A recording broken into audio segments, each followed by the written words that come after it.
실생 파종이라든가 삽목이라든가 이런 부분부터 먼저 딴 얘기를 하면서 한 개씩 가르쳐 드리는 이유가 뭐냐면, 식물은 그 식물의 핵심적인 번식 방법을 알면 뭐가 되냐면 나누거나 이것에 투리해져요. 그 방법을 모르면은 원종을 구할 때는 방법이 없어요. 원종을 구할 때는 어쩔 수 없이 그것들을 야생 상태나 아니면 다른 사람한테 분양을 받거나 어떤 형태로 가야 되지만, 번식 방법을 모르면 그건 그대로 있는 거고, 늘 크는 방법을 좀 자연스러워지면 아주 대체적으로 그래요. 보면은 약 2년에서 3년 사이에 어떤 식물 하나가 들어오면 기본적으로 5천 주가 늘어나는 게 식물이에요. 식물은 그냥 그 틀이에요. 거의 대부분 그 틀이 유지가 되고 그런 부분이라서, 그래서 이제 거기에 대한 방법들을 하나하나 좀 하려고 하고요. 우리가 농사를 져요. 그러면 그걸 먹잖아요.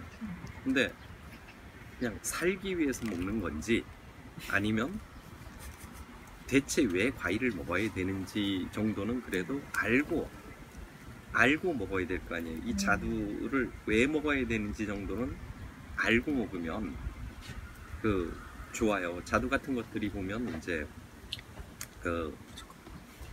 모든 생명의 출발은 미생물이에요. 모든 생명의 출발은 미생물이하고, 그 다음에 그 미생물을 받아들이는 존재가 식물이에요. 그리고 그 다음에 이제 그 식물을 통해서 사람들이 이걸 하는데, 그렇게 해서 미생물이 자라고 식물이 자라고 거기에 동물이 연결된 거를 생태계라고 하고, 그리고 이것들이 한 진화라고 해서 공진화라고, 공통진화라고 얘기를 하고, 그리고 그 물질이 동일한 영양체계를 갖춰서 동속 영양체계라고 하는 부분에 있는 거예요. 그런데 어떤 미생물이 자라고 그 다음에 이제 이 자두가 나온 거예요. 그리고 이제 그 자두를 사람들이 먹는데, 이 자두들이 하는 역할들은 뭐냐면 염증을 잡는 것의 역할들을 기본적으로 해요. 그래서 이제 한의사나 이런 걸 딱 보면 얘들이 어떤 염증을 잡고, 이것들은 그냥 쉽게 뭐 자두의 효능 이렇게만 인터넷 뒤지면 다 나와요. 근데 그것에 이제 중심이 있는 게 이제 어떤 계열의 염증을 잡아주는 거예요. 그러면 내가 문제가 되고 있는 어떤 병들을 몇 개를 고치고 싶다고 가정을 하면 뭐부터 해야 되냐면 미생물부터 키워야 돼요. 미생물부터. 그 다음에 식물을 키우고 그것이 결과가 나왔을 때 같이 진화했고 같은 물질이에요. 그러니까 하는 거예요. 농업도 맨 처음에 뭐냐면 먹는 에너지원 농업이에요. 그러니까 쌀, 밀, 보리 같은 것들로 가지고 먹고 에너지를 얻어야지 뭐냐면 크고 활동을 할 수 있는 그런 부분이 돼요. 근데 사람은 성장을 하면서 내 세포를 버리면서 계속 새로운 세포가 나오고 단백질을 재생을 해야 돼요. 그 단백질을 재생을 하려고 하면 육류가 들어가야 돼요. 그래서 육류가 없이는 기본적으로 안 만들어져요. 근데 사람이 보면, 자, 내가 이제 몸이라는 단백질이 만들어졌고 내가 움직이고 있어요. 근데 건강은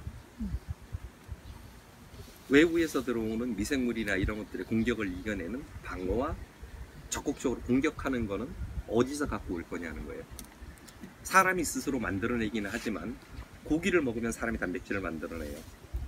이 외부에서 사람이 방어와 공격 물질을 만들어내는 건 뭐냐면 쌀이나 고기가 아닌 이 산나물이나 과일에서 얻어지는 요소예요.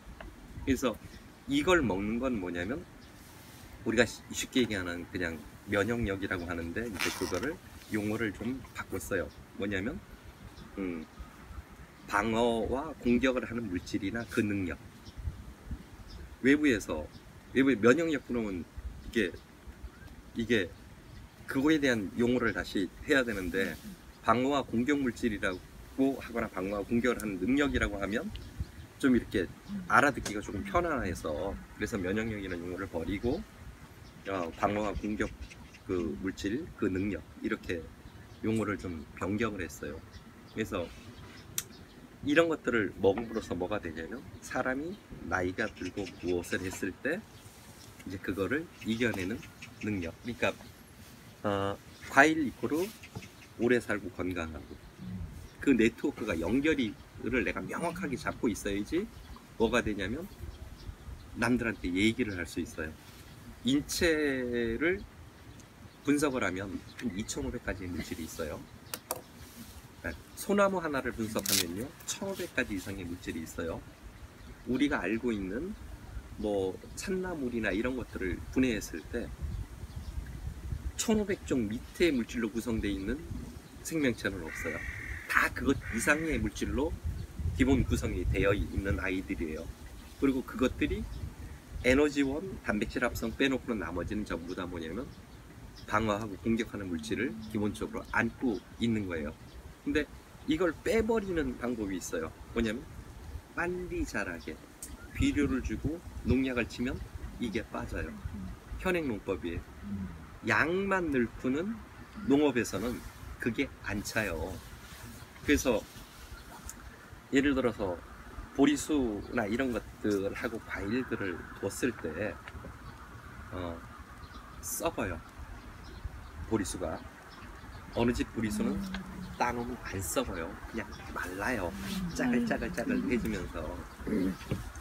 자, 썩은 걸 먹으라면 먹을 수 있어요. 음식이 부패하고 썩은 걸 먹으라면 못 먹어요.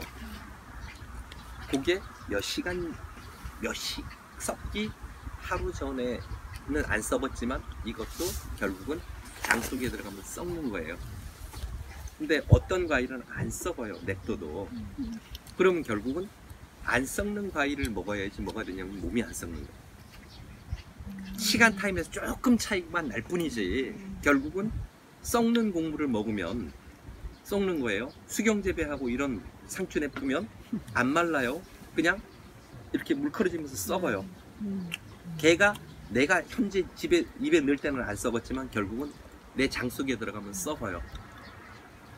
썩는 걸 먹는 것과 그렇게 방어와 공격을 할 수 있는 물질을 갖고 있는 애, 그런 능력을 갖고 있는 애를 먹는 건 몸 자체가 전혀 다르게 반응을 한단 말이에요.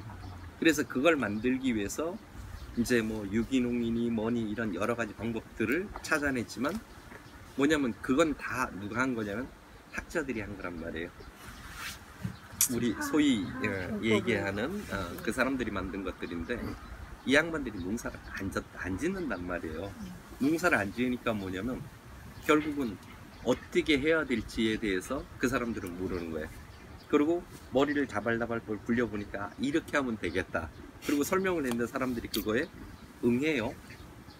그러면 뭐냐면 이제 그 방식이 통용화되는 부분인데 그게 농사를 졌던 사람 입장에서는 그건 비합리적이거나 이런 게 많단 말이에요. 그러니까 자연에 대한 이해와 농사를 안 짓는 사람들이 만든 부분은 분명히 뭐냐면 문제를 일으키고 그것에 대답을 얻지는 못한단 말이에요.